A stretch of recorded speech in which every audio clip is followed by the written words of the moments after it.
these remarks live. As we have said before in these circumstances, there is a cost to us as a news organization to knowingly broadcast untrue things. We are here to bring you the news. It hurts our ability to do that if we live broadcast what we fully expect in advance to be a litany of lies and false accusations, no matter who says them. Bad call, Rachel. If you'd aired Trump's speech, you might have actually gotten some decent ratings last night, but you didn't. Over on CNN a little earlier in the day, Jake Tapper had a meltdown when Trump went into a Cuban cafe in Miami to cheering crowds yesterday. We reported about this on this show. This is the moment that Jake Tapper lost it. Watch. Various national security laws and then obstructing and refusing to cooperate with the FBI. Whatever this spectacle is that's unfolding before us, let's remember what this case is about. Let's remember what this indictment charges. Again, Donald Trump is charged with a series of federal felonies for mishandling the most sensitive government documents that we have and for obstruction of justice, along with Walt Nauta, who is charged with intentionally setting up lies to the grand jury, to the FBI. Any way you look at this, and again, despite whatever may be going on in that restaurant, this case isn't going to be settled legally in a cafe. It's going to be settled in the court based on the facts and law. The folks in the control room, I don't need to see any more of that. He's trying to turn this, he's trying to turn it into a spectacle, into a campaign ad. That's enough of that. We've seen it already. Actually, no, that's not enough of that. That's actually what happens every time Trump goes anywhere. He is always mobbed by the 50%, more than 50% of the country that loves him. And those are the ones that aren't even afraid to show it. There are some obviously afraid to show their affection and respect for the president that made this country great again. Let's bring in Carolyn Ryan, a real journalist. Carolyn, what exactly are they so afraid of? Their best ratings are when Trump is on. What don't they want the general public to see? Well, hi there. Good to see you, Dr. Gina. Well, first of all, I can tell you that a real news anchor, an ethical news anchor, would never assume somebody's motives live on air. That's speculation. And that's exactly what he did. He said, quote, he's trying to turn it into a spectacle and into a campaign ad. Really, Jake Tapper, did you talk to Donald Trump? Did you ask him why he was there, what his goals were? No, you did not. You are projecting your bias onto your audience, and you are speculating. It's unethical and it's unfair. And the other part of this,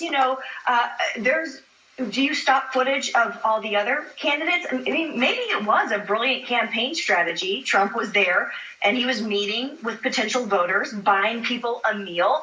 But if that's the case, then, and you call that a spectacle, then he is running for president. Then you must do that with all political candidates, but you don't. And that's the whole crux here, is because you look at somebody like Joe Biden, who's arguably spectacles everywhere he goes as well. There was a spectacle on Saturday at the White House with the Pride event and topless transgender people running around with bare chests on the South Lawn, yet he's under serious allegations right now as well. So, Jake Tapper, did you not cover the Pride event at the White House on Saturday? Did you stop footage of that? Because those serious allegations deserve and warrant a coverage, but the standard is not fair here. It's not applied equally. Definitely not. Carolyn, stick around because we have more to go over coming up after the break. We'll be back in just a moment. Yeah. Well, I'm sure this makes him just about madder than anything. He managed to raise $2 million last night in one night for his campaign. Huge amount for one evening, by the way.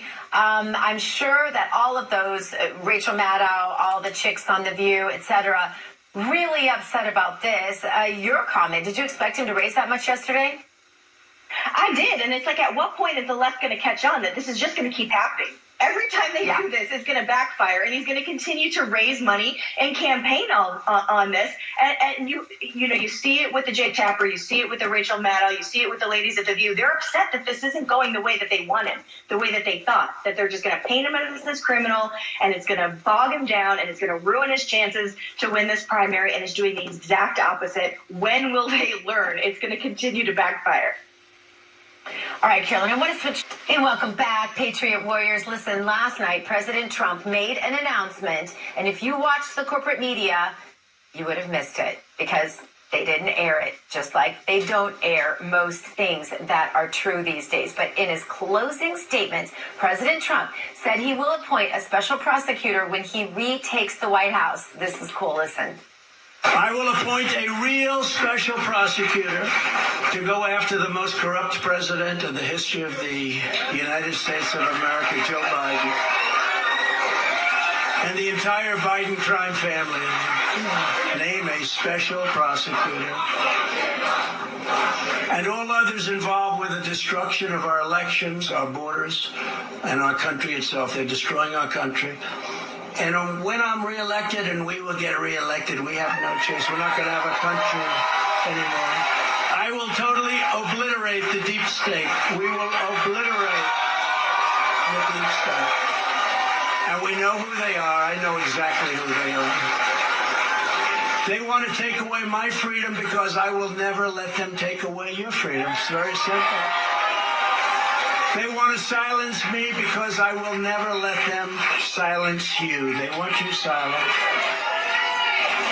And I am the only one that can save this nation because you know they're not coming after me, they're coming after you, and I just happen to be standing in their way, and I will never be moving.